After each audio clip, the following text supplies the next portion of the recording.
If you're going to go see a home with your realtor will definitely probably be able to tell you not to talk when you are in that home about the home. I have seen it numerous times, and I always give my clients a briefing before going into the new home builds or a pre-existing home that have someone living in or someone's not even living in there. When we go on the seller's turf, they could be recording with listening devices, they could have cameras, and so forth. And even though you don't see anyone in that room, you're more than likely being recorded. Even when you pull up in a driveway, there may be cameras on the floodlights, you got ring doorbells, and so forth. So, and there has been incidences where sometimes the seller parked down the street or is right next door at the neighbor's house watching. So you definitely want to be careful, and you definitely do not want to start negotiations inside the property. You don't want to say what you have to offer, and if it don't come back appraised correctly what you're able to offer, you don't want to discuss any of that. Right there, you're giving up all your negotiations. Number 2, repairs. You get the home under contract, you're in your option period, you're going through repairs from the home inspection. Your realtor is going to go over the repairs with you. You may have a quick call with the home inspector as well, just to get more insight, or usually I show up about 30 minutes before the inspection is done to go over the report and to see stuff visually and see things pointed out.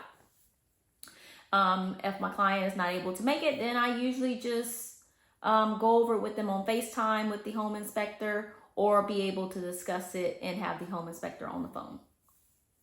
Another item with those repairs is being able to negotiate. So there's an amendment, usually what's brought about, and that amendment is going to state what scope the repair is going to be done. And you want to make sure that the repair is written out how you want it done. If it's a replacement, you want to make sure you put replacement. If it's a repair, you want to make sure that it's a repair on there. And the repair and scope, such as patchwork and so forth, because you don't want to get inside the property and then you find out, a month or two down the line that it wasn't done the way you wanted it to be done.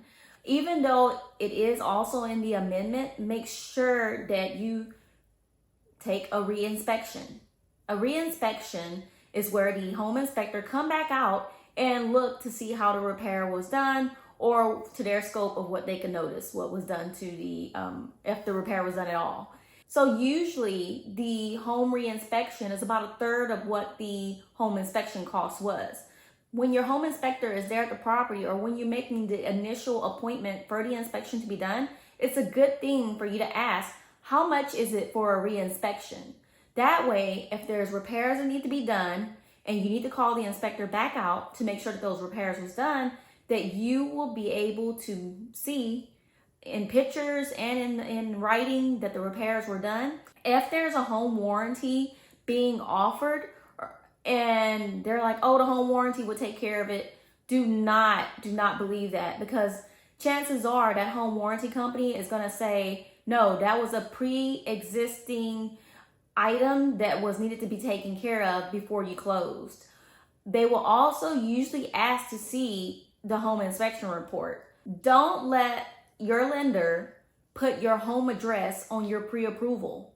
You want to keep your information as brief as possible on your pre-approval and not give too much information. Breeze. You don't want the person judging or saying, oh, I know where they live and so forth. Oh yeah, they need to get out of that place. Oh, those apartments are horrible. They're going to love my home. You don't want any kind of assumptions given. So make sure that your home address, the current place that you're living at, is not on your pre-approval. Something simple, but something also big. And this one I really, really love.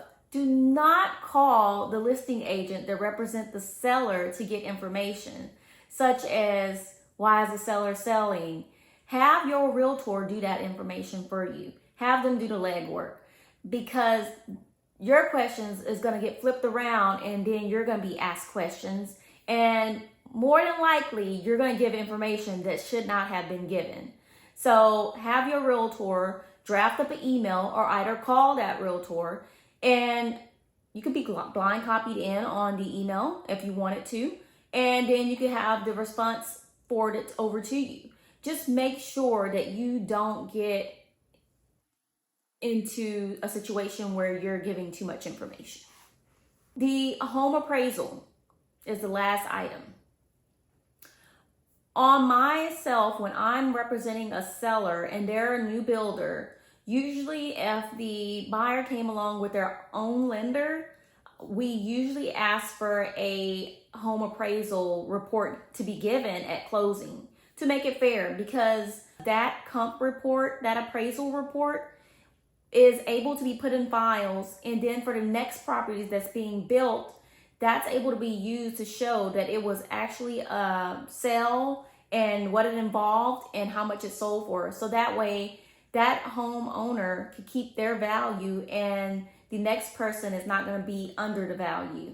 But if you're going to a pre-existing home and you have a home appraisal report come back and you're still under contract and everything went good, maybe it came back more, and you have equity and you're like, wow, this is a great appraisal report. Your realtor is going to go over that with you, let you know what the numbers are, and so forth. You don't have to share that information with the pre-existing homeowner. I would say there could be some really bad issues come up if you share that report while you're still under contract. Let's say your lending may get delayed and you need to ask the seller for an extension, and that extension could be 3 to 5 days, but the seller's like, oh, no. I think that I'm going to put my house back on the market because the buyer actually was appraised $10,000 more. I'm willing to wait 1 more month to get another buyer for $10,000 more. So you don't want to have those kind of mistakes come up. Now, situations that will happen that you may have to share your appraisal report is when the house come undervalued. Able to show what the appraiser was looking at the time that they were doing the value of the property. So you'll be able to show what comps they were lining up, what comparisons. When I'm working on the seller side, I always request that report. So that way we could look at the report and be able to see what comps that appraiser used.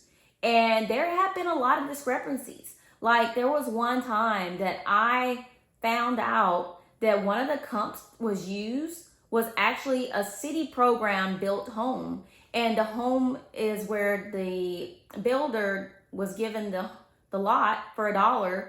And my builder that actually purchased the lot brought the lot for a lot more than the value of $1. So that's when I challenge information and make sure that everyone is overall happy on the situation and everything is right and done correctly with integrity. So those are some of the things that I would definitely say you want to make sure that you don't make those mistakes. And again, do not go in the house and talk about the home or any of the negotiations right there. If you really just got to pick up the phone when you're leaving from the property and you're down the street, or go down the street and go have coffee or something, and go from there. Do not talk about the property at the property. That could save you literally your offer. For more information, visit the details in my bio and look forward to making more videos for you. I'm Cheryl Pope and I am a real estate broker here in Texas.